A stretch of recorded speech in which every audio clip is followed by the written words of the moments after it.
Welcome to anyindia.com news. In a latest update, Janjati students protested at the Janjati Kalyan department in Gorkha Basti, demanding immediate scholarship release. Floods have left families in camps, financially broken, and unable to pay upcoming exam fees. Here we present to you a report. We want scholarship!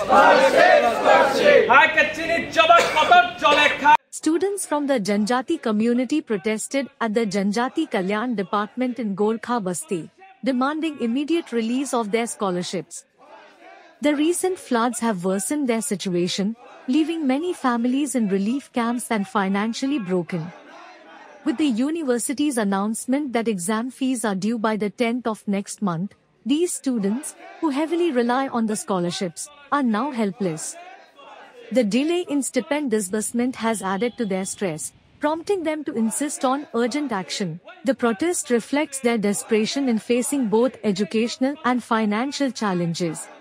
আপনারা জানেন বর্তমানে ত্রিপুরায় প্রাকৃতিক দুর্যোগের ফলে অনেক ছাত্রছাত্রীরা অসুবিধায় আছে। এখন অনেক রিলিফ ক্যাম্পেও এরকম ছাত্রছাত্রীরা আছে, কিন্তু এই প্রাকৃতিক দুর্যোগের ফলে এর আগেও আমরা যারা ছাত্রছাত্রীরা অসুবিধা আছে তাদের প্রতি আমরা সহানুভূতি জানিয়ে আজকে আমরা এখানে বিএড পড়ুয়া ছাত্রছাত্রীরা রয়েছেন, ইকফায়ে পড়ুয়া ছাত্রছাত্রীরা রয়েছেন। আমরা দেখতে পাই প্রত্যেক বছর, এটা একদিনের ব্যাপার না, প্রত্যেক বছর আমরা যখন ট্রাইবাল ওয়েলফেয়ারের নিকট যে একটা স্কলারশিপ প্রদান করা হয়, প্রত্যেক বছর এটা একটা লেনদি করা হয়। এবারও আমরা দেখতে পেলাম কি তাদের যে ডেটা অনুযায়ী নাকি 2023 এবং 24-এ পোস্ট ম্যাট্রিক 35,665 মতন ফর্ম অলরেডি ভেরিফিকেশন হয়েছে। তো আর প্রি ম্যাট্রিকের 12,299 মতন ভেরিফিকেশন হয়েছে।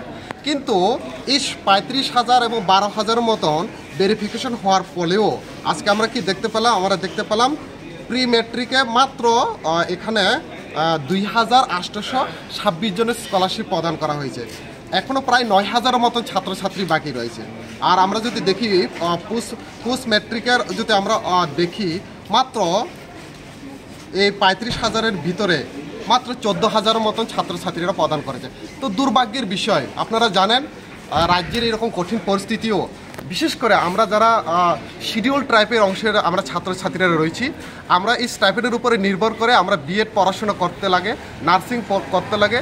যারা এনআইটি কো, টিআইটি কো, ইকফাই কলেজও কো, টেকনিক্যাল কলেজও কো, তাদের এই স্কলারশিপের উপরে নির্ভরশীল হয়েই তারা পড়াশোনা করতে বাধ্য হয়। কিন্তু দুর্ভাগ্যের বিষয়, আজকে আগস্ট মাসের 27 তারিখ এখন অবধি এত হাজার হাজার স্টুডেন্ট 37,000-এর ভিতরে 37,000 ভেরিফিকেশন হওয়া সত্ত্বেও তারা এখনো স্কলারশিপ পায়নি।